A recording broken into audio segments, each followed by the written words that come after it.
Bismillahirrahmanirrahim. Alhamdulillahirabbil alamin. Wassalatu wassalamu ala asyrafil anbiya'i wal mursalin wa ala alihi wa sahbihi wa man tabi'ahum bi ihsanin ila yaumiddin.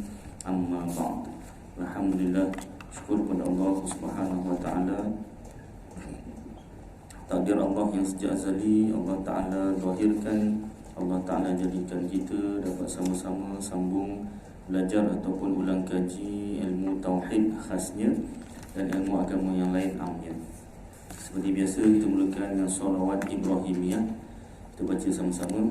Allahumma salli ala Muhammad wa ala ali Muhammad kama sallaita ala Ibrahim wa ala ali Ibrahim wa barik ala Muhammad wa ala ali Muhammad kama barakta ala Ibrahim wa ala ali Ibrahim fil alamin innaka Hamidum Majid.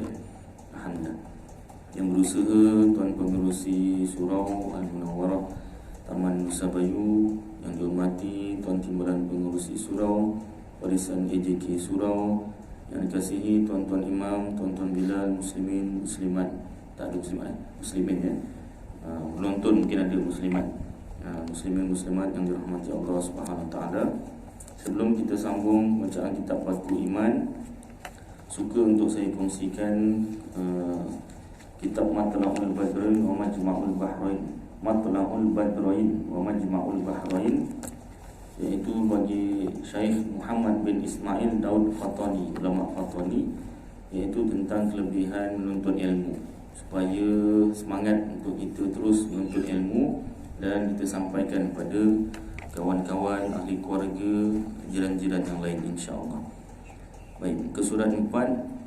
Dan cerita daripada Sayyidina Anas radhiyallahu anhu, sabda Nabi sallallahu alaihi wasallam, artinya lebih kurang, barang siapa kasih, yakni suka bahawa memandang kepada pemerdekaan Allah daripada api neraka. Siapa suka dibebaskan daripada api neraka, tak masuklah, maka hendaklah ia telik tengok kepada orang yang menuntut ilmu. Caranya iaitu salah satunya menengok atau melihat orang yang menuntut ilmu. Kita tengok orang menuntut ilmu pun dapat pelepasan daripada api neraka, apatah lagi kalau kita sendiri orang yang menuntut ilmu.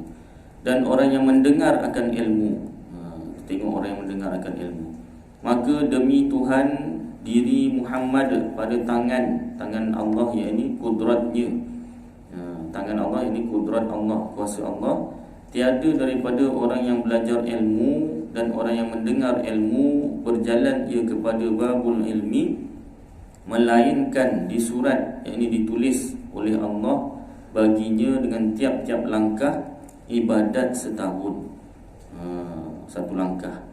Tapi saya nak motor Ustaz, yang mudah-mudahan dikira mungkin putaran roda ke kan. Kalau itu sebenarnya saya naik kereta jadi 4 kali putaran. Terpulang lah. Yang penting adalah pahalanya tu kan. Tak, saya nak kira tepat, jangan tepat-tepat. Kalau nak tepat-tepat, nak kira betul lagi banyak, awak pusing dulu Taman Sebayu ni kan. Pergi apa nama ni, Taman Nusantara tu baru sampai ke surau, ya tak? Maknanya adalah pahalanya kan. Dan diperbuat baginya dengan tiap-tiap kidam langkah juga kan. Satu Madinah, satu bandar di dalam syurga, dan selama-lama berjalan ia atas bumi. Selama dia berjalan kat bumi ini, maka bumi itu mengucap istighfar baginya. Ya Allah, cuma tak dengar je lah. Kalau dengar takut pula kita kan. Astaghfirullahaladzim, wah serap juga kita kan. Tadi ada peristiwa dekat sekolah saya tu. Sekolah tu baru masuk bangunan Pekan Rabu tu tahun ni. Dah lama ke Pekan Rabu tu, ada lama juga masa tak digunakan tu. Jadi bila dah dibuat sekolah tu, macam-macam lah cerita. Hari ni ada cerita baru. Budak form 1 nampak kawan dia dekat kelas. Rupanya kawan dia tu tak datang. Cikgunya siap confirmkan, cikgu perempuan lah, siap call parentnya, ni datang tak? Tak datang. Ha? Tak datang. Yang nampak bukan seorang, 2-3 orang dah. Baik, itu baru nampak kelibat je tak? Dengar bumi istighfar untuk kita dah macam mana kan? Tapi ni yang baik lah. Cuma kita tak dengar bumi mengucapkan istighfar. Sama ada kita takut ataupun lagi ramailah yang suka kan. Bumi mengucapkan istighfar baginya, dan berpetang-petang dan berpagi-pagi ia diampunkan dosanya dan disaksikan oleh malaikat bagi mereka itu bahawasanya mereka itu pemerdekaan Allah daripada api neraka. Baik, itulah salah satu kelebihan menuntut ilmu. Mudah-mudahan kita dengar mungkin semangat kita untuk terus menuntut ilmu dan kita sampaikan kepada yang lain insya-Allah taala. Baik, kita sambung pembacaan kitab Paku Iman dan Simpulan Iman oleh Abdul Fakir Al-Hakir Al-Haji Cik bin Ahmad Al-Qadahi, ulama Kedah.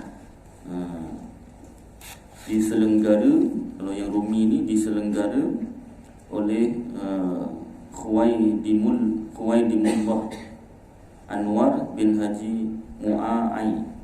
Bahasa Arabnya macam mana tak? Dia tanya Cik Zaki. Yang berkhidmat dan bermukim di Pondok Pasir Tumbuh. Pondok ni madrasah, panggil Pondok, Kota Baru, Kelantan. Baik, asalnya kitabnya Jawi Yang Rumi ni dia tambah sikit, dia punya penerangan sikit Baik, muka surat 18, perenggan yang kedua. Ini pada bab apa? Mukhalafatuhu lil hawadith. Muka surat 18. Dan bukan diwajibkan atas kita sembahyang itu kerana ia ambil faedah. Ia tu yakni Allah lah. Bukan diwajibkan atas kita sembahyang itu kerana ia yakni Allah ambil faedah untuk beri kita masuk syurga. Kalau Allah Ta'ala wajibkan sembahyang tu, bila kita sembahyang barulah Allah Ta'ala masukkan syurga, itu maknanya Allah Ta'ala ambil faedah. Dan bukan dijadikan jin dan manusia itu ambil faedah untuk sembah mereka itu akan dia, yakni akan Allah. Tetapi segala kejadian Allah dan segala hukumnya itu mesti ada hikmahnya, kebaikan di sebaliknya, dan kebetulannya, betul lah. Bukanlah sia-sia. Maknanya yang pertama kita kena yakin bahawasanya Allah Ta'ala itu tak mengambil faedah daripada makhluk. Termasuklah hukum sembahyang itu bukanlah kerana untuk Allah Ta'ala masukkan syurga. Allah Ta'ala boleh masukkan syurga siapa-siapa yang dia mahu, bukan kerana seorang itu sembahyang ataupun tidak. Kalau kita tak sembahyang, hukum sembahyang wajib kita pegang juga. Kewajipan sembahyang tu hukum syarak, hukum syariat. Dari segi zahir Allah Ta'ala perintahkan kita sembahyang, hukum syariat sembahyang wajib. Kalau kita buat dapat pahala sembahyang fardu, buat dapat pahala, tinggalkan berdosa besar. Tetapi dari segi tauhid, kita wajib percaya Allah Ta'ala masukkan satu orang ke dalam syurga bukan sebab orang tu sembahyang, sebab rahmat Allah, kasih sayang Allah. Tetapi segala kejadian Allah dan segala hukumnya itu mesti ada hikmahnya dan kebetulannya, bukanlah sia-sia. Firman Allah Ta'ala, A'udzu billahi minasyaitonir rajim. Bismillahirrahmanirrahim. Wa ma khalaqatul jinna wal insa illa liya'budun. Shadaqallahul azim. Artinya lebih kurang, tiada aku jadikan jin dan manusia melainkan ada hikmah, jadilah mereka itu menyembah akan daku. Surah Az-Zariyat 26, muka kakinya situ. Surah Az-Zariyat ayat 56. Jadi huraiannya macam mana? Maka lam pada liya'budun itu lam darurah. Ini dari segi bahasa Arab ni. Cikgu Zaki mahir lah ni bahasa Arab. Lam darurah 27 nota kakinya situ. Lam darurah tu apa? Iaitu haraf lam, huruf lam yang menunjuk makna darurah, keterpaksaan atau perkara yang bererti, yang diberati atau disungguhi, dengan makna diberati atas jin dan manusia itu dengan menyembah Allah Ta'ala tatkala sudah dijadikan mereka itu. Ini tambahan oleh penterjemah. Lam darurah bukan lam ta'lil. Lam ta'lil apa pula? Lam ta'lil 28 nota kakinya. Lam ta'lil iaitu haraf lam, huruf lam yang menunjukkan makna, kerana atau sebab sesuatu pekerjaan atau perbuatan, dengan makna menyembah mereka itu akan Allah Ta'ala kerana telah dijadikan akan mereka itu. Ini tambahan penterjemah. Jadi maknanya lam kat situ lam darurah, diberati, bukan lam ta'lil, yakni kerana. Maknanya dari segi huruf lam itu sendiri pun ada banyak makna lam. Lam yang dimaknakan atau lam yang dikehendaki oleh Allah Ta'ala iaitu lam darurah, bukan lam ta'lil. Ini kerja siapa menentukan lam ni? Iaitu kerja para ulama. Macam mana ulama boleh mengkhususkan lam tu lam darurah bukan lam ta'lil? Dengan berdasarkan ayat-ayat Al-Quran yang lain. Sebab tu ayat Al-Quran selalu dalam kuliah, memang yang duduk kuliah tu memang dah berdarah telinga. Memang saya sebut selalu, Al-Quran, kalau kita nak memahami Al-Quran, nak tadabbur Al-Quran, wajib kita rujuk kitab tafsir Al-Quran, bukan kitab terjemah. Kalau kitab terjemah pada ayat-ayat muhkamat tak ada masalah, nanti jadi masalah pada ayat mutasyabihat, ayat yang samar-samar. Jadi kalau kita rujuk kitab tafsir, datang pada ayat mutasyabihat, maka kita tak tersalah faham, insya-Allah. Kalau macam saya tak berapa pandai baca kitab tafsir yang bahasa Arab, maka belilah kitab terjemah tafsir. Tafsir tu bahasa Arab, dah diterjemahkan ke bahasa Melayu. Itu salah satu cara. Kalau macam orang macam saya ni tak apa pandai, kira tak pandai lah, tak apa pandai. Kalau kat sekolah tu dia ada grade-grade-nya tu kan. Kalau guru saya kata tak pandai tu kira tak pandai lah, senang cerita. Kan tak pandai, mana yang pandai? Ni pandai, ni tak pandai, susah nak pilih. Kira tak pandai lah. Orang tak pandai macam saya ni bahasa Arab, maka berilah kitab terjemahan tafsir, ya. Baik, untuk selamat. Untuk selamat. Kalau tak, kita pun tak tahu mana satu ayat muhkamat, mana satu ayat mutasyabihat. Baik, sambung, ya. Dan tiada bersifat ia, yakni Allah, dengan mana-mana sifat yang baharu. Sifat yang baharu ni sifat apa? Sifat makhluk. Baharu-baharu tu maknanya makhluk. Kenapa makhluk dipanggil baharu? Sebab asalnya tak ada, kemudian baru ada, dan sifatnya berubah-ubah. Itu nama baharu. Allah Ta'ala bukan baharu. Allah Ta'ala tak ada permulaan. Baik. Dan mustahil lawan mukhalafatuhu lil hawadith, iaitu mumathalatuhu lil hawadith. Lawan bagi bersalahan Allah Ta'ala dengan yang baharu, sama Allah Ta'ala dengan yang baharu. Bertentanganlah. Artinya mustahil, tak diterima akal bersamaan Allah Ta'ala bagi segala yang baharu, bagi segala makhluk, dan pada segala sifatnya. Bukan setakat Allah Ta'ala tak sama dengan makhluk, sifat-sifat Allah juga tak sama dengan makhluk. Maknanya tiada ada suatu benda yang menyamai Allah Ta'ala pada sedia kala. Sejak bila tak ada yang menyamai Allah Ta'ala?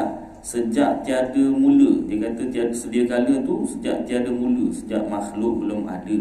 Bahasa Arab dipanggil azali. Bahasa Melayu pun dah selalu juga perkataan azali tu kan. Jadi perkataan azali itu sebenarnya hanya boleh digunakan untuk Allah Ta'ala, kan? Tak boleh digunakan untuk makhluk sebenarnya, kan?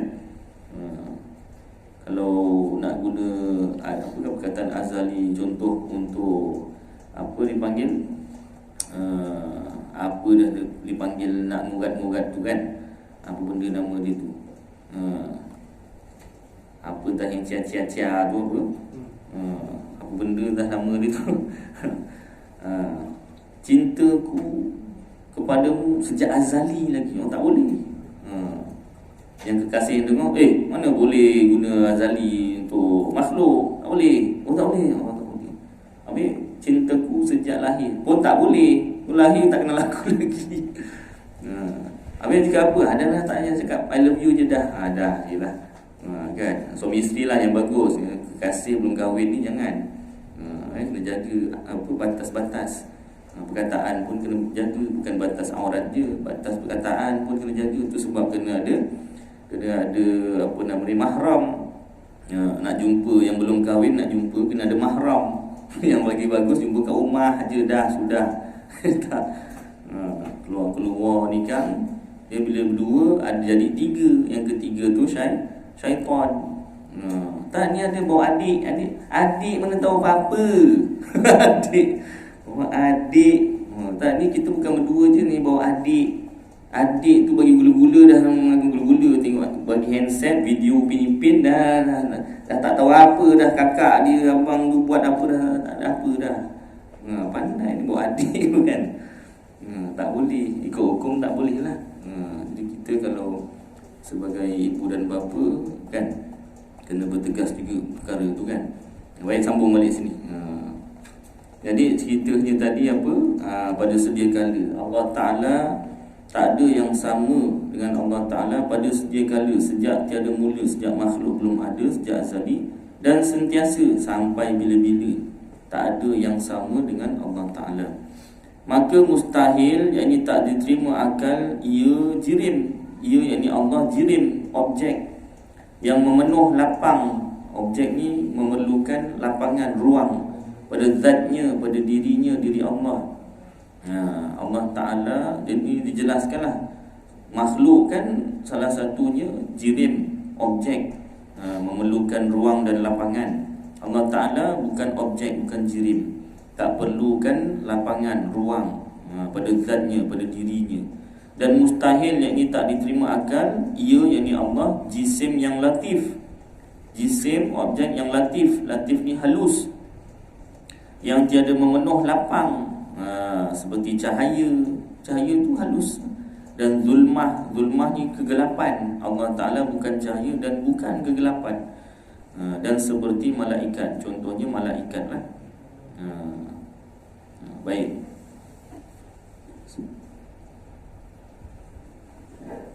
Jadi ini formula tuan-tuan, wajib kita pelajari dulu ilmu tauhid ini. Allah Ta'ala tu bukan cahaya, bukan kegelapan. Sebab nanti bila kita baca ayat Al-Quran, jumpa pada ayat-ayat yang mutasyabihat, ada mengatakan Allahu nurus samawati wal ard. Allah Ta'ala cahaya langit dan bumi.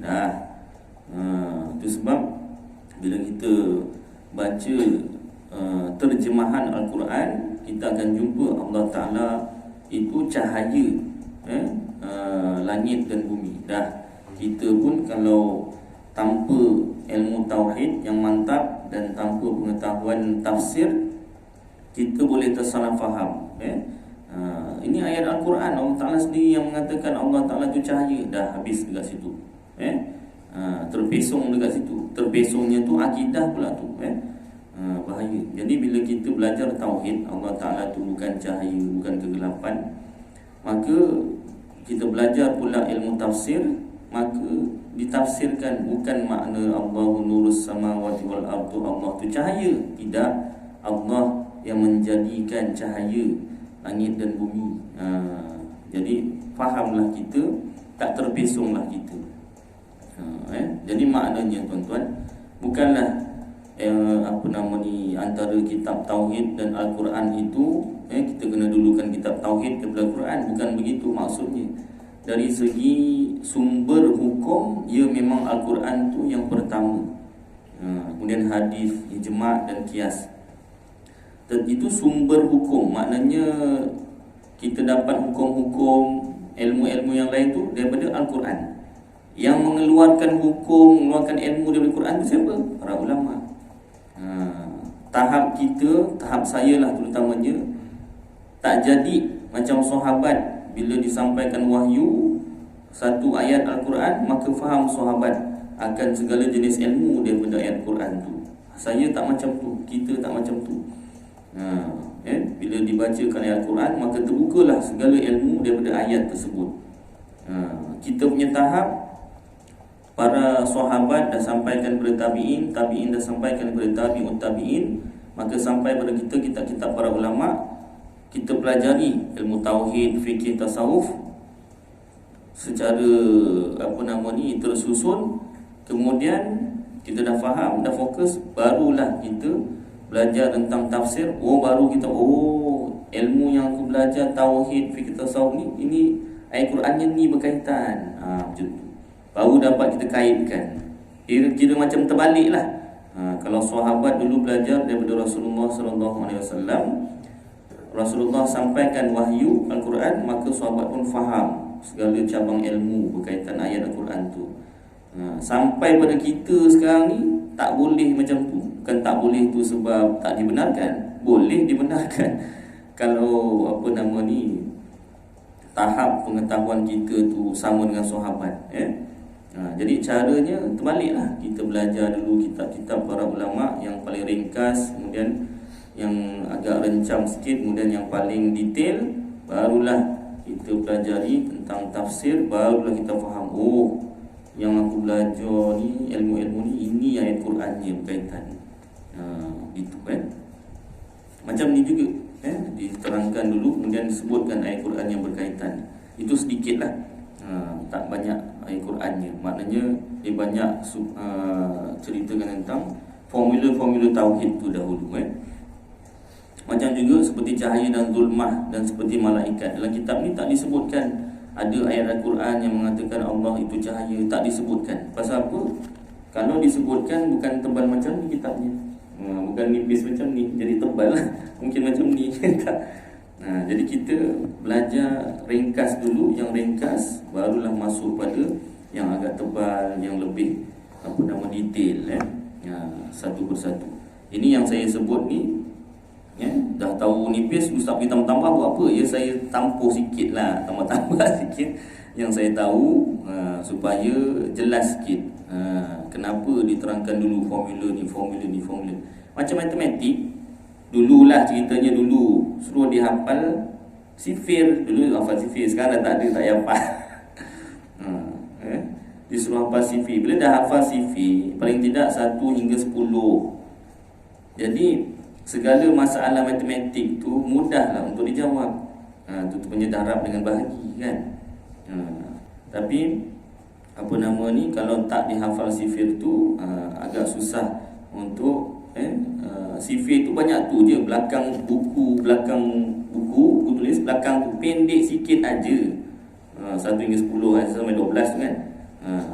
Tapi dengan formula sifir itu 1 sampai 12 tu lah dapat menyelesaikan matematik daripada darjah 1 sampailah, bukan tingkatan 6, sampai ke universiti pun guna, dalam kehidupan seharian pun guna benda tu kan. Jadi maknanya lebih kurang macam itulah. Ini sifir tauhid sambung.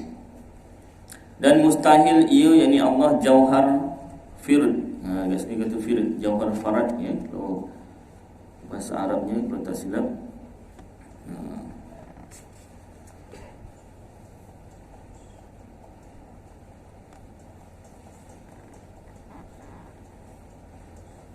Jauhar farad, mana saya tengok yang Jawi ni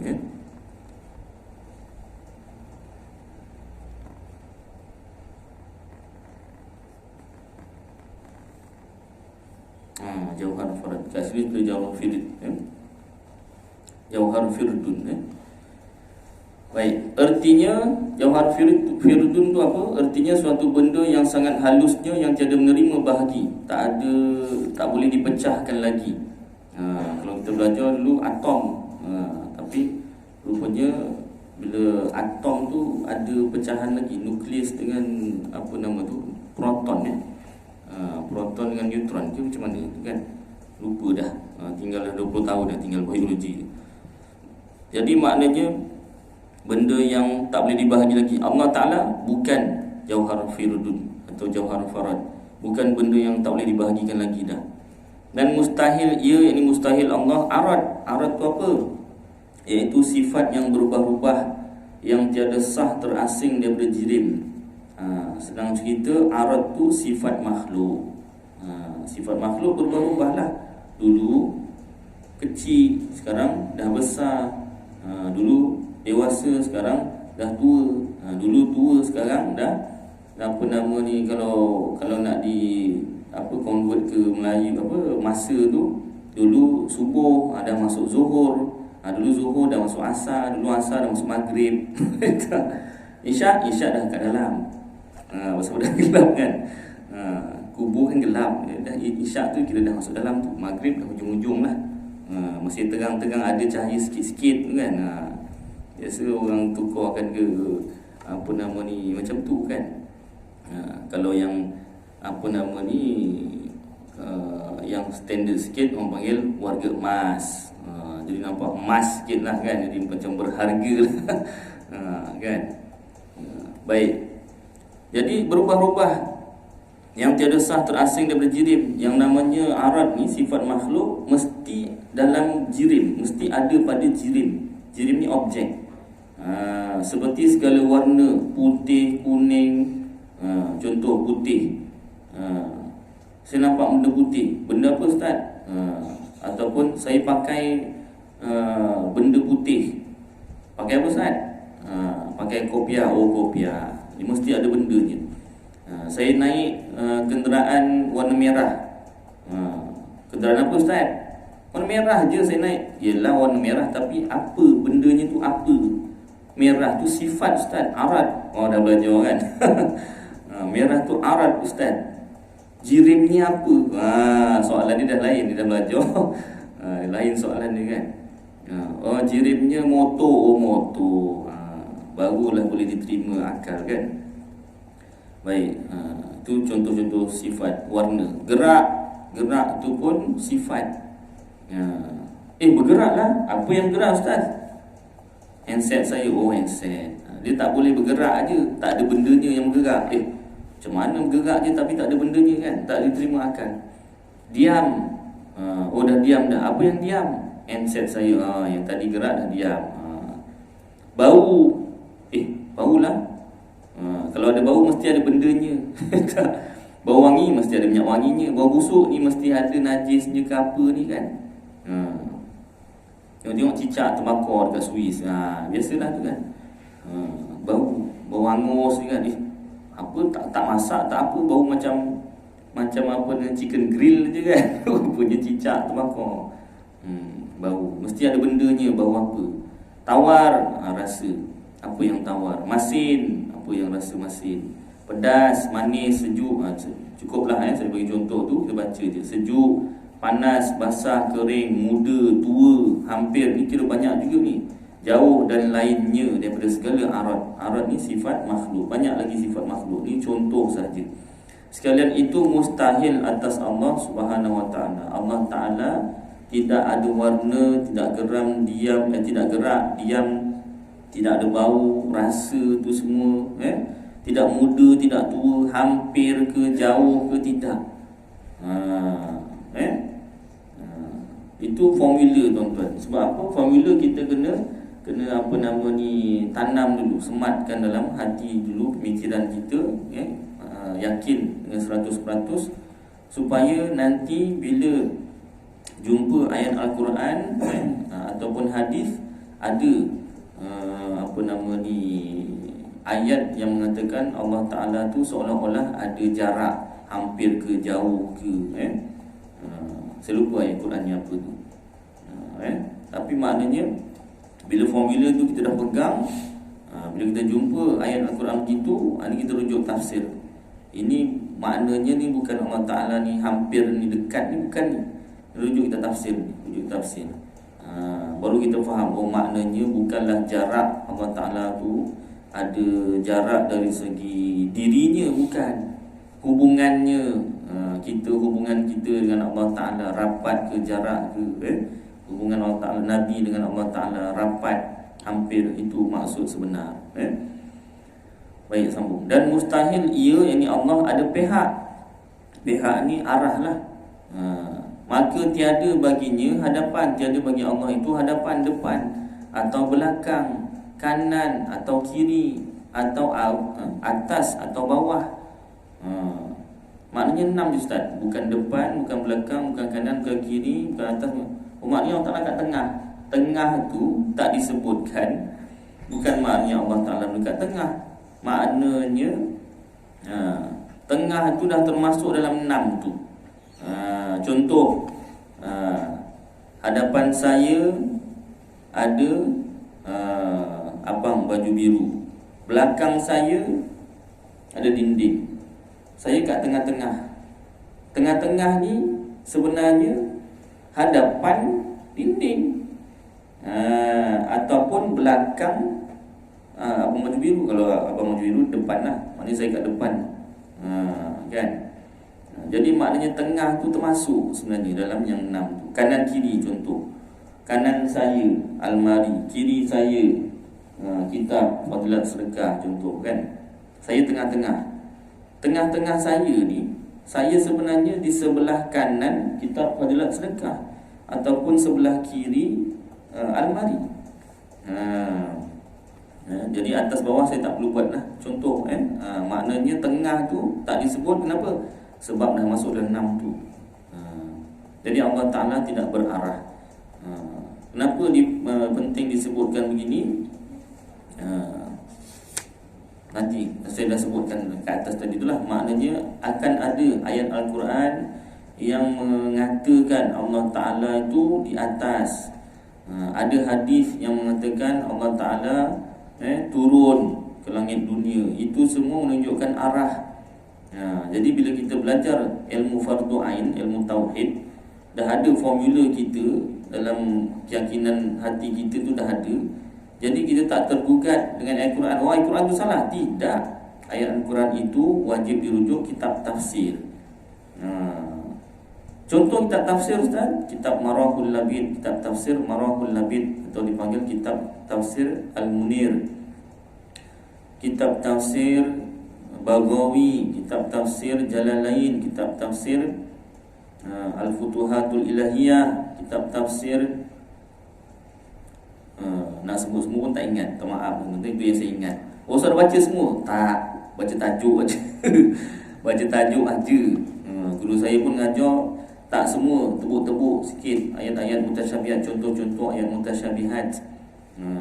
Tak semua ayat Quran tu kita tafsir tu saya belajar, tidak.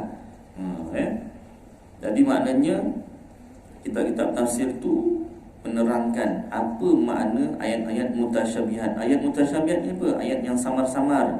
Kenapa dia panggil samar-samar? Sebab makna dia tu seolah-olah Allah Ta'ala tu sama, ada mempunyai sifat makhluk. Sebenarnya bukan itu maksud ayat tersebut. Macam mana Ustaz tahu? Para ulama sebut dalam kitab tafsir. Macam mana ulama tafsir boleh tahu? Sebab ulama tafsir hafaz Al-Quran 30 juzuk, 114 surah, 6,666 ayat. Dalam kepala mereka. Bila dalam kepala mereka ayat Quran semua sekali, bila ayat mutasyabihat ni ditafsirkan dengan ayat muhkamat yang lain. Contoh mudah, kalau ayat Al-Quran Allah berada di atas tu, kalau ayat Quran Allah Ta'ala tu cahaya, ditafsirkan dengan ayat Al-Quran walam yakul lahu kufuwan ahad. Allah Ta'ala tak serupa dengan sesuatu apapun. Lagi laisa kamitslihi syai', lebih kurang sama maknanya. Laisa tiadalah, ka seperti, mitslihi contoh, hihi ini Allah, syai' akan sesuatu. Tak ada contoh, tak samalah. Jadi ayat Quran ni dua ni. Ayat yang ayat Allah Ta'ala cahaya, Allah Ta'ala di atas, itu pun ayat Quran juga. Dua-dua ayat Quran, dua-dua betul. Betul, dua-dua tu betul. Tetapi macam mana kita nak menseimbangkan? Bukan tugas kita menseimbangkan tu. Cakap kita menseimbangkan. maknanya menterjemah atau menafsirkan, memadukkan. Itu tugas para ulama. Jadi daripada dua ayat ini tadi, muhkamat menjelaskan atau menafsirkan ayat ini. Lalu ada dua penafsiran lah, dua jenis penafsiran oleh para ulama. Yang pertama dipanggil tafwid. Tafwid ni oleh ulama mutaqaddimin, ulama yang awal. Yang kedua mutaakhirin. Nanti kita sambung azan insya-Allah.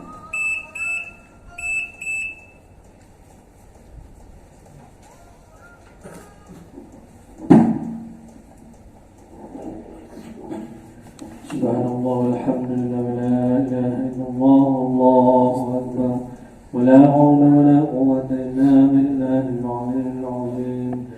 Allahumma salli ala sayyidina Muhammad, Allahumma salli ala sayyidina wa maulana Muhammad ya karim.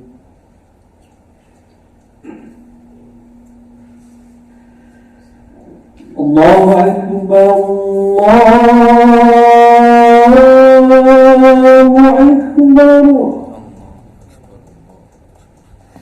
Allahu akbar,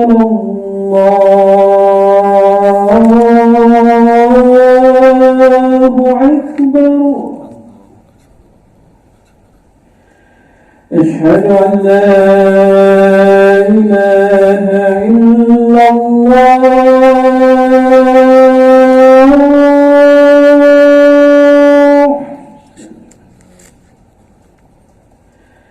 أشهد أن لا إله إلا الله.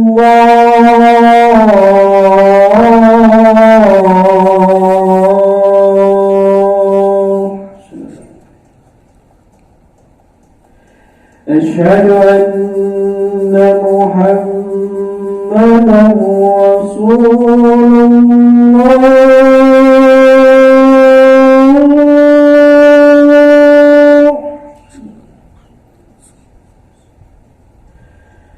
أشهد أن محمدا رسول الله.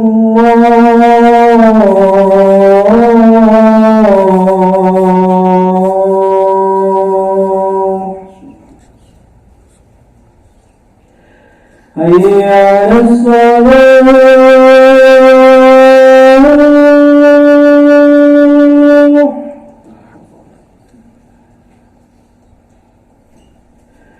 حي على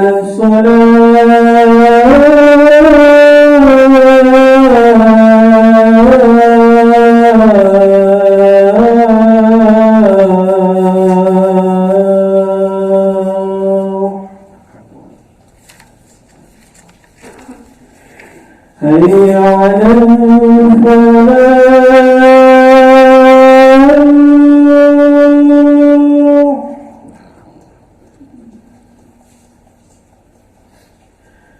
حي على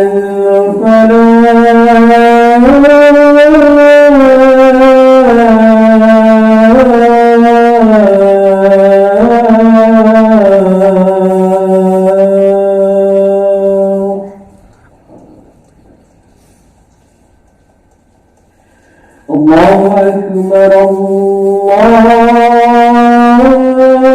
الله أكبر. لا إله إلا الله.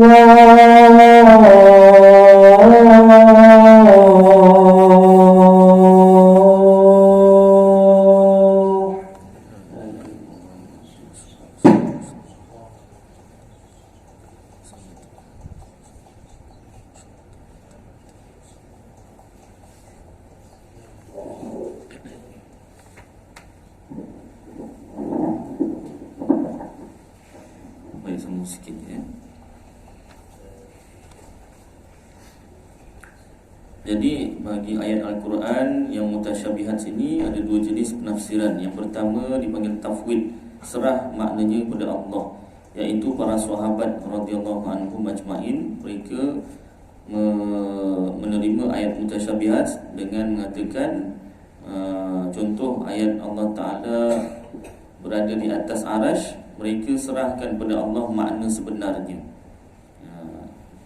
Manakala penafsiran yang kedua dipanggil takwil. Takwil ini bukanlah mengubah ayat Al-Quran.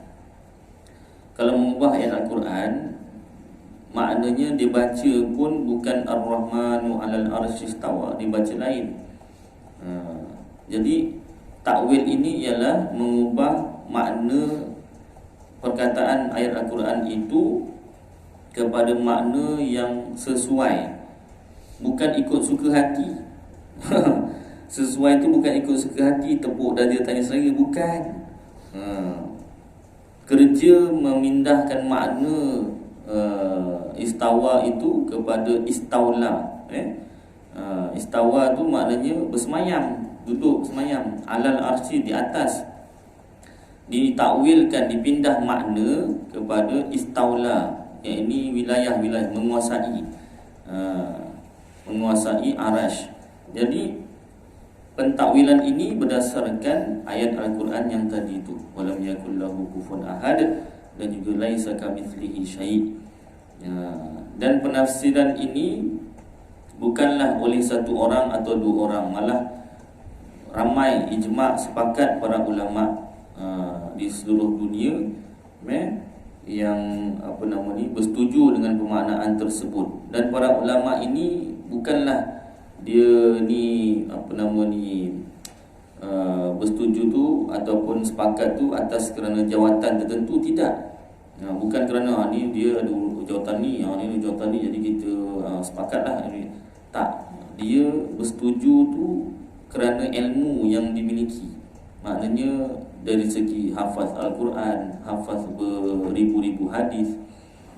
Jadi kelayakan mereka tu memang tak dapat dinafikan dalam bidang agama, dalam bidang penafsiran.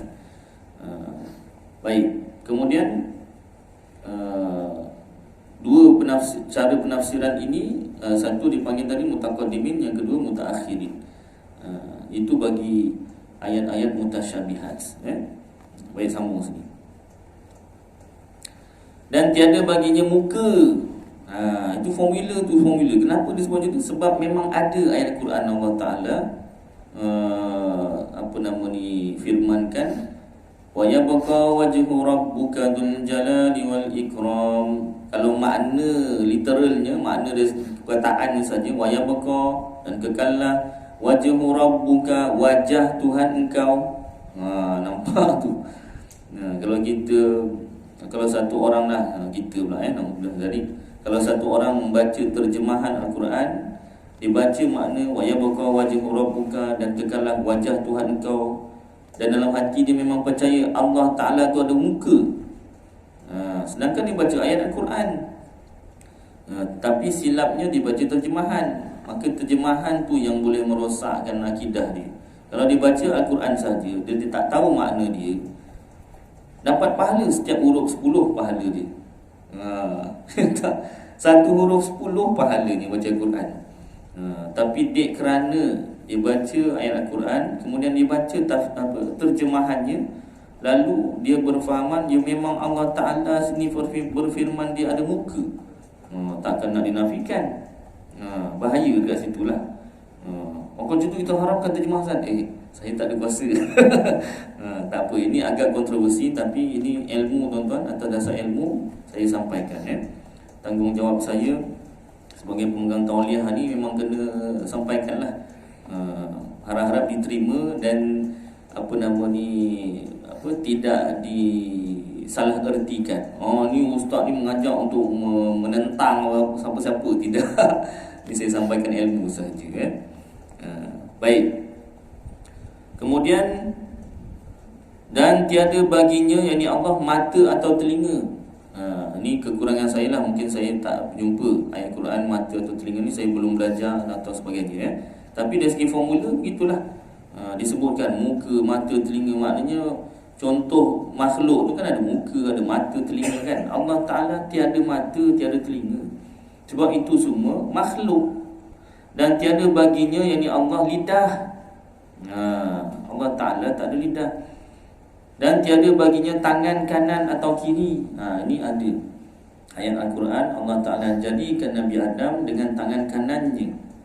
Itu ada ayat Quran gitu Tak semua ayat mutasyabihat tu saya hafal, tidak. Yang saya belajar je lah dengan guru saya baik. Atau kiri. Maknanya lepas ni tuan-tuan dah belajar tauhid, dah belajar formula. Kalau tuan-tuan ada kitab terjemahan, jumpa terjemahan pada ayat-ayat mutasyabihat tu, tuan-tuan dah selamat. Dah selamat lah, maknanya oh ini bukan ni, bukan. Tapi nak lagi selamat, tafsir lah. Kita tafsir. Dan tiada baginya, yakni Allah, kepala. Tak ada. Dan tiada baginya tubuh, badan. Maka sekalian itu mustahil atasnya Ta'ala. Mustahil itu tak diterima akal atasnya, atas Allah Ta'ala. Maka barang siapa iktikad, percaya, yakin dalam hati Allah Ta'ala ada tangan, dengan tiada takwil tafsili, tiada dipindahkan makna yang lain, atau ijmali. Ijmali itu ringkas, tafsili itu perinci, ijmali itu ringkas. Nescaya jadi kafir orang itu kerana ia menafikan mukhalafatuhu. Kenapa jadi kafir? Sebab menafikan mukhalafatuhu. Mukhalafatuhu ni kan sifat Allah Ta'ala tak serupa dengan makhluk. Dia iktikad Allah Ta'ala ada tangan tu sebab ada ayat Al-Quran, yadullahi fawqa aydihim, tangan Allah di atas tangan mereka. Dan mukhalafatul hawadith ni apa ayat Qurannya? Ayat Qurannya walam yakul lahu kufuwan ahad, laisa kamitslihi syai'. Dua-dua ayat Al-Quran. Jadi ayat Quran yang Allah Ta'ala ada tangan tu, yadullah, tangan Allah, itu wajib di tafsirkan dengan cara tafwid, serah maknanya pada Allah. Yang penting Allah Ta'ala tu tak sama dengan makhluk. Tak boleh kita bayangkan Allah Ta'ala tu ada tangan, walaupun tangan yang kita bayangkan tu tak serupa dengan makhluk. Boleh ke kita bayangkan tangan tak serupa dengan makhluk? Dapat tak pemikiran kita ni fikir tangan yang bukan tangan makhluk? Sebenarnya tak dapat. Kenapa? Sebab apa yang kita fikir tu, apa yang kita nampak, apa yang kita dengar, itu semua dalam pemikiran kita, penglihatan kita, pendengaran kita tu. Jadi dalam pemikiran kita ni semuanya makhluk. Itu sebab kalau kita rujuk balik sejarah Mi'raj, Rasulullah SAW Isra daripada Mekah ke Baitul Maqdis, kemudian Mi'raj, langit naik ke langit dunia, daripada langit dunia ke Sidratul Muntaha. Berjumpa Allah Ta'ala secara langsung. Itu tiap-tiap tahun dah ulang-ulang ceritanya. Memang masyhur. Memang ada ayat Al-Qurannya. Bila turun ke dunia ni, Rasulullah dah jumpa Allah Ta'ala secara langsung, live. Memang jumpa secara langsung. Sahabat tanya Rasulullah, bila dah turun tu, sahabat tanya, ya Rasulullah, Allah Ta'ala tu macam mana? Benda normal, nak tahulah kan. Orang Jawa kata anxious anxious. Orang Jawa yang cakap Inggeris cakap sifat ingin tahu tu. Jadi Rasulullah bila turun, sahabat tanya, curious. Ustaz ni anxious pula. Curious. Wah, ustaz ni salah pula, maaf. Curious, sifat ingin tahu, excited, kan. Jadi bila sahabat tanya, Rasulullah jawab, Allah tak serupa makhluk. Tak boleh nak diceritakan lah. Itu je jawapan Rasulullah. Allah tak serupa dengan makhluk. Bukan nak cerita macam mana. Allah Ta'ala nak cerita bukan boleh. Bukan Allah Ta'ala bukan itu, bukan ini, berapa banyak bukan nak sebut. Contohlah kalau saya sebut bentuk-bentuk lah. Bukan bulat, bukan segitiga, bukan segi empat, bukan kalau daripada bentuk tu empat kan. Bukan pentagon, bukan heksagon lah, bukan apa lagi dah tak ingat. Tujuh apa? Bukan oktagon, bukan banyak nak sebut. Itu baru bentuk, kan. Yang tadi sebut pun banyak, putih, kuning ke, sampai ke jauh tu, bukan berapa banyak nak disebut. Jadi kesimpulannya Rasulullah sebut Allah Ta'ala tak serupa dengan makhluk. Sebab tu Rasulullah tu manusia. Dalam pemikiran Rasulullah tu makhluk semua. Maknanya nak cakap bukan makhluk, nak cakap apa nama ni Allah Ta'ala tu macam mana, tak dapat. Pasal apa? Dalam pemikiran semua makhluk yang Rasulullah lihat. Kecuali Rasulullah lihat Allah Ta'ala bukan makhluk lah. Maknanya tak dapat nak disebut bahasanya. Apa jenis bahasa makhluk tak dapat nak disebut. Tetapi formulanya ada, tak sama dengan makhluk. Dah, tu sahaja. Ya. Rasulullah sendiri yang bertemu Allah Ta'ala, bila sahabat tanya macam tu, jawapan Rasulullah, Allah Ta'ala tak sama dengan makhluk. Apa Rasulullah tak baca ayat Quran yadullahi fawqa aydihim? Apa Rasulullah tak baca ayat Quran Ar-Rahmanu 'alal arsy istawa? Rasulullah yang sampaikan kat sahabat. Ya. Pandai tu bagus, mandai-mandai tak bagus. Jangan sampai gitu mandai-mandai kan. Ini Rasulullah mungkin terlupa ni ayat Quran yadullahi fawqa aydihim ni. Mungkin Rasulullah terlupa ayat Quran apa Ar-Rahmanu 'alal arsy istawa. Jangan berani kita cakap begitu kan. Naudzubillah dari. Itu contoh, maknanya takkanlah Rasulullah sendiri yang menyampaikan wahyu. Setiap huruf tu Rasulullah yang sampaikan dengan sahabat. Rasulullah memang buta huruf, tak pandai baca, tak pandai menulis. Tapi Rasulullah tak lupa. Kok lupa pula? Lupa, memang ada lupa rakaat, itu ada. Tapi maknanya tentang ayat Al-Quran Rasulullah sampaikan semua, tak ada lupa, memang disampaikan semuanya. Baik, jadi dekat situ tidaklah timbul kita ni menolak firman Allah Ta'ala yadullahi fawqa aydihim. Tidaklah timbul kita ni menolak ayat Al-Quran yang lain-lain mutasyabihat. Tidak. Sedangkan Rasulullah sendiri yang menyampaikan ayat Al-Quran satu persatu, dan Rasulullah sendiri bertemu dengan Allah Ta'ala secara langsung. Habis Rasulullah melihat Allah Ta'ala tu macam mana? Adakah dengan mata? Bukan hanya dengan mata, tapi dengan seluruh tubuh. Dalam kitab disebut bila kaifiyatin, dengan tiada cara. Cara nak sebut pun tak ada. Dengan tiada cara, maknanya dengan seluruh tubuh, hatta dengan bulu roma. Dalam kitab Tauhid disebutkan perincian Allah, Rasulullah bertemu dengan Allah Ta'ala, melihat Allah Ta'ala secara langsung. Kalau dah melihat Allah Ta'ala dengan seluruh tubuh, macam mana nak digambarkan tu? Kita boleh gambarkan tu bila tengok dengan mata. Macam ni. Contoh kan. Apa tu kalau macam ni? Kalau dah macam ni tak lain lah kan. Tu kan. Maknanya kalau kita nampak dengan mata, kita boleh contohkan bentuknya macam mana. Ni kurus, ni apa nama ni, tak kurus. Nak cakap tu tak elok pula kan. Body shaming kan. Jadi apa yang kita nampak tu dengan mata, itu yang kita boleh sebut itu semuanya makhluk. Jadi bila Rasulullah melihat Allah Ta'ala bukan dengan mata, tapi dengan seluruh tubuh, maka tak dapat nak diceritakan Allah Ta'ala itu macam mana. Jadi antara makhluk, antara manusia yang mengatakan ayat yadullahi fawqa aydihim, tangan Allah di atas mereka itu bukan maknanya tangan, ialah Rasulullah sendiri. Buktinya bila ditanya apa nama ni oleh para sahabat, kalaulah Allah Ta'ala tu memang ada tangan, tak serupalah dengan makhluk.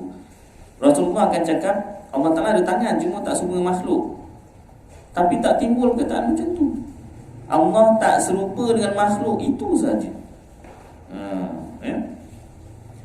Dan tak dapat diterima akal Allah ada tangan cuma tak sama dengan makhluk. Macam mana ada tangan tapi tak sama dengan makhluk? Yang namanya tangan tu memang yang kita faham, memang ada sikunya, ada lengannya, ada jarinya. Itulah yang namanya tangan. Contohlah tangan binatang, dia ada lengan, ada siku. Kalau jari tak 5 pun dia mungkin 3 jarinya, kan? Maknanya ada ciri-ciri yang sama tu ada dengan makhluk. Allah Ta'ala tak boleh dikatakan ada tangan cuma tak sama dengan makhluk. Tangan yang bukan sama dengan makhluk lah. Mana? Tak boleh. Allah Ta'ala duduk atas arasy, cuma bukan duduk macam manusia.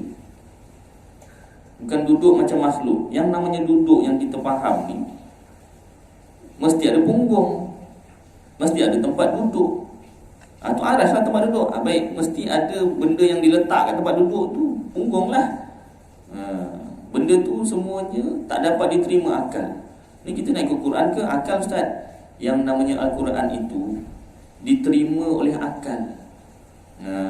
Kenapa Al-Quran tu benar? Al-Quran tu benar sebab diterima akal.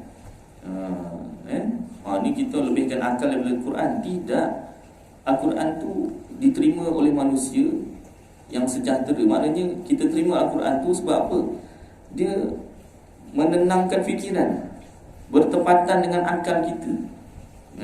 Tidak berkecamuk. Contohlah kalau kita tak belajar ilmu tauhid ni, kita jumpa ayat Quran yadullahi fawqa aydihim, kita jumpa ayat Quran laisa kamitslihi syai', tak senoning kepala kita.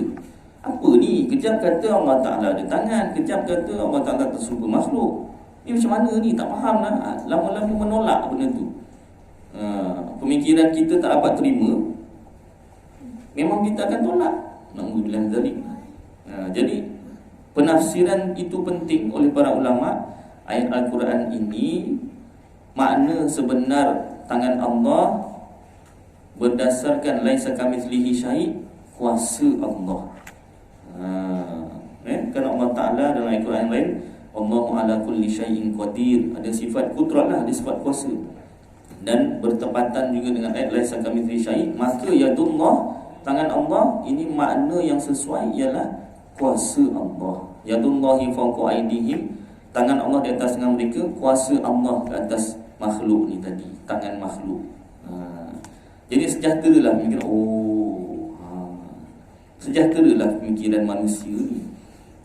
Jadi maknanya tuan-tuan, ilmu sifat 20 ini kita belajar dalil nakli Quran dan hadis, dan kita belajar dalil akli, dalil akal. Kedua-duanya ilmu itu daripada Allah Ta'ala. Kedua-dua ilmu tu, nakli dan akli, itu daripada Allah Ta'ala. Sedangkan kalau kita telusuri sejarah ilmu akal ni tuan-tuan, iaitu daripada ilmu falsafah. Ilmu falsafah ni yang mula-mula wujudkan dia ahli falsafah lah. Aristotle, Socrates, apa benda lagi, tuan-tuan lagi ingat kan? Macam-macam nama tu. Kalau yang tuan-tuan masuk universiti ambil ni bidang falsafah, itu wajib belajar tu, wajib universiti kalau tak silap kan. Pelajaran wajib universiti, ambil falsafah. Yang saya ingat, saya yang belajar dulu, yang saya ingat lah, banyak tapi tak ingat semua. Yang saya ingat mula-mula pensyarah cakap ilmu falsafah ni macam mana. Ilmu falsafah ni kalau kita tanya jam sekarang pukul berapa, falsafah ni dia tak macam tu. Soalan dia, masa tu apa? Gimana nak jawab tu? Falsafah pening, memang memeningkan kepala. Masa tu apa? Masa lah, pukul berapa? Apa masa tu apa? Adik nanti kalau masuk universiti jangan terkejut lah belajar falsafah kan. Belajar je lah kan. Para ulama, Imam Abul Hasan Al-Ash'ari dan Imam Abu Mansur Al-Maturidi terutamanya, dua orang ulama ni belajar ilmu falsafah. Asalnya ilmu falsafah ni orang bukan Islam yang wujudkan, yang pada zahirnya lah. Maknanya dia yang mencipta ilmu tu dengan tujuan apa? Supaya nak menafikan kewujudan Tuhan. Ilmu logik akal lah. Nak menafikan, asalnya tujuannya apa? Untuk menafikan kewujudan Tuhan. Ini logik akal. Kita kena logik akal. Dia sebenarnya falsafah dengan sains tu sama. Tujuan dia tu untuk menafikan kewujudan Tuhan, kewujudan Allah Ta'ala. Tapi oleh dua orang ulama ni, Imam Abul Hasan Al-Ash'ari dan Imam Abu Mansur Al-Maturidi, mempelajari ilmu falsafah ni untuk dijadikan hujah, untuk menegakkan hujah bahawasanya Allah itu wujud, Allah itu ada. Masya Allah, yang namanya ilmu falsafah ni pun daripada Allah Ta'ala juga. Jadi berjaya tak? Berjaya. Memang berjaya. Contoh yang saya pernah sebut kat sini kan, wujudan Allah Ta'ala. Macam mana nak buktikan Allah Ta'ala itu wujud? Senang saja, kita hilangkan suatu perkara. Contohlah ada satu orang yang bukan Islam tak percaya Allah Ta'ala itu wujud, Tuhan tu tak wujud, dia tak percaya.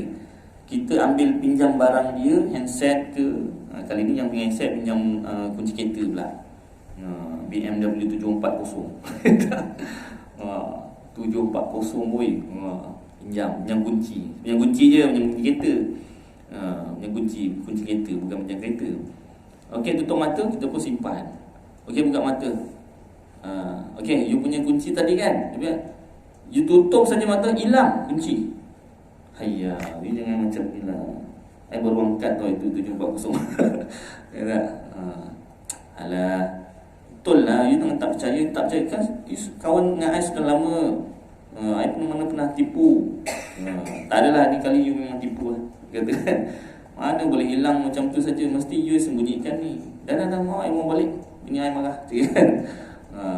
Adalah ni. You tak percaya lah ni kunci hilang sendiri. Mana boleh? Awak ni. Mana logik akal, mana boleh hilang sendiri? Logik akal kan?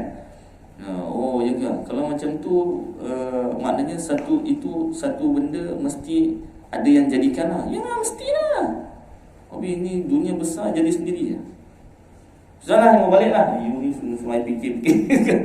Tak apalah kan, biar dia balik. Balik dia fikir lah. Mungkin lah kan, kalau orang nak bagi daya. Dunia ini besar, jadi sendiri lah. Mana logik? Kan? Kalau kunci hilang pun dia tak percaya hilang sendiri. Itu benda hilang lah. Maknanya daripada ada kepada tak ada, mesti ada yang jadikan benda tu. Mesti ada yang hilangkan. Dia tak percaya hilang sendiri. Takkan benda daripada tak ada kepada ada tu jadi sendiri. Itu satu hujah akal yang disusun oleh dua imam ni, Imam Abu Hasan dan Imam Abu Mansur Maturidi, untuk membuktikan bahawasanya mesti ada yang jadikan sesuatu, yang jadikan Allah Ta'ala. Panjanglah bahasan dia itu secara ringkas. Maknanya terbukti bahawa ilmu falsafah itu berjaya membuktikan Allah Ta'ala itu wujud. Sedangkan asal ilmu itu diwujudkan untuk menafikan kewujudan Tuhan. Dah namanya ilmu tu segala perkara kan daripada Allah Ta'ala kan. Jadi ilmu falsafah itu pun akhirnya menunjukkan kebenaran. Makan tuan lah kiranya. Baik, dah 1 jam tuan-tuan, cukuplah. Saya rasa kadar ni kita baca, mudah-mudahan apa yang kita baca dan dengar ni jadi manfaat juga saya dan tuan-tuan, dapat kita amalkan dan sampaikan insya-Allah. Aqulu qawli hadza wa astaghfirullahal azim li wa lakum wa lisairil muslimin wal muslimat wal mu'minin wal mu'minat fastaghfiruh ya fawzal mustaghfirin wa ya najatan taibin. Wa sallallahu tabaraka wa ta'ala ala khairi khalqi sayyidina maulana Muhammad wa ala alihi wa sahbihi wa baraka wa sallam. Subhana rabbika rabbil izzati amma yasifun wa salamun alal mursalin walhamdulillahi rabbil alamin. Mari kita baca selawat Ibrahim ya sama-sama. Allahumma salli ala Muhammad wa ala ali Muhammad kama sallaita ala Ibrahim wa ala ali Ibrahim wa barik ala Muhammad wa ala ali Muhammad kama barakta ala Ibrahim wa ala ali Ibrahim fil alamin innaka Hamidum Majid. Assalamualaikum warahmatullahi wabarakatuh.